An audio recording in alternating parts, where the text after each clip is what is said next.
فريق الاتحاد السكندري زي ما قلت لك فرقه قويه وفرقه عندها شخصيه، تعرف ان هي تجمع نقط كويس جدا السنه دي عكس تماما الموسم اللي فات، وعندهم ميزه ان هم بيلعبوا كره جماعيه، زائد ان هم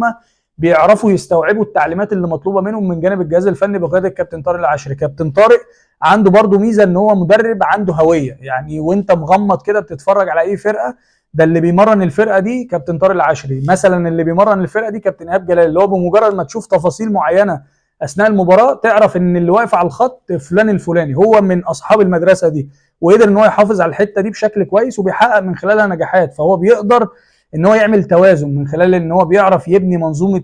لعب دفاعيه كويسه، ياخد من خلالها الانتاج والاهداف الهجوميه اللي هو محتاجها من اي مباراه، وهو المكسب او الثلاث نقاط باسهل طرق وباقل مجهود بدني، لان هو بيلعب لعب تجاري. هو مش من نوعيه المدربين اللي ياخد بقى وقت يقعد يحضر ويعمل استحواذ ويعمل روتيشن وده يطلع كده وده يعمل كده، لا هو عايز دايما يعيش الكرة في نص ملعب الخصم او المنافس اللي بيلعب قدامه عشان يقدر يحقق التارجت او الاهداف الخططيه والتكتيكيه اللي هو بيشتغل عليها. ودايما اختياراته في اللعيبه بتصب في مصلحه اسلوب لعبه، ما بيعتمدش اكتر على الكواليتي على قد ما بيعتمد ان اللعيب ده يقدر ينفذ اللي انا عايزه ولا لا. فدايما هتبص تلاقي فريق الاتحاد بيعتمد على الكرات الطوليه من خلال القوه البدنيه والشراسه الهجوميه اللي موجوده عند بواتنج او موبولولو، الاثنين عندهم سرعه وعندهم قوه، وبالذات موبولولو عنده شراسه ولعيب مشاكس دايما بيسبب مشاكل. واحد من اللعيبه اللي ظهرت بشكل كويس جدا الفتره الاخيره سواء مع انجولا في بطوله افريقيا او حتى في الدوري مع فريق الاتحاد، واصبح محط انظار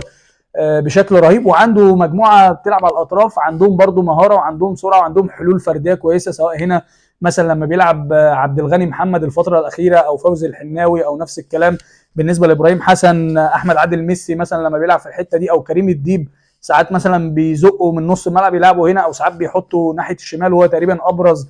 اللعيبه اللي عندها ريت عالي، عامل اسيستات كتيره وليه دور كبير في مكاسب كتيره بيحققها فريق الاتحاد. عنده برضو اوباميان بيلعب على الاطراف، مهاجم افريقي كويس. عنده لعيب في نص الملعب اللي هو الافريقي اللي بيلعب رقم 6 سليفو مورو، بيقدر ان هو يشتغل له الكرات الطوليه كويس، وبيقدر يحمي الاثنين مساكين كويس جدا سواء سيف توقه او نفس الكلام بالنسبه لاسلام ابو سليمه، ويداري الدفوهات اللي موجوده عند منطقه خط الظهر اللي هو البطء اللي موجود في عمق الملعب. وقدامه اثنين بيقدروا ان هم يكونوا مكملين كويسين جدا للهجمات، سواء رضا في الحته دي او نفس الكلام بالنسبه لخالد الغندور. وساعات كتير قوي بيحط هنا يزق هنا كريم العراق ويلعب كريم اسف الديب ويلعب هنا بثلاث مدافعين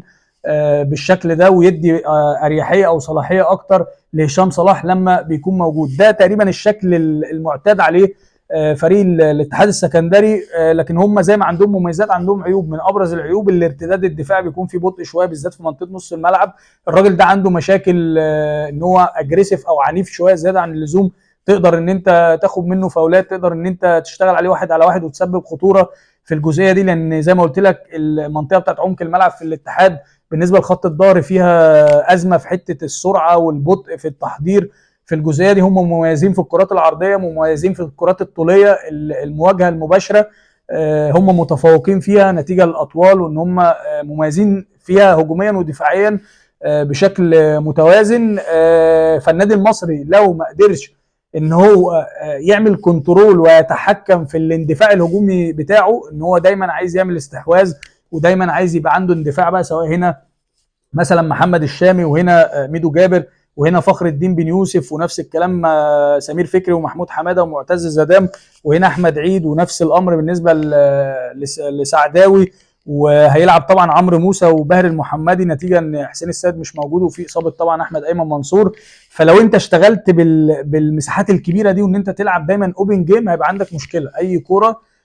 مفيش تحضير، هو هيقطع ويحط طق في ظهر الناس، هيقطع ويستغل المساحات ويستغل الثغرات اللي هتبقى موجوده عندك والغيابات اللي موجوده في خط الظهر والسرعه والقوه، وان انت هتبقى عامل حساب الراجل ده. يعني الناس دي هتبقى مقلقه من وجود مابولولو في الحته دي والسرعه بتاعته والقوه الهجوميه بتاعته. فلو انت ما امنتش الناس دي كويس جدا من خلال نص الملعب، ان الناس دي يبقى عندها ديلي شويه، يبقى عندها تاخير شويه، ما تستعجلش في عمليه الخروج بالكوره او ان هم يعملوا زياده في ظهر الناس، هيبقى عندك ازمه. فانا شايف ان المصري عشان يتخطى المباراه دي بالنتيجه اللي هو محتاجها وهو المكسب عشان يوصل للنقطه رقم 30، لازم تلعب على الكاونتر اتاك، ان انت تشتغل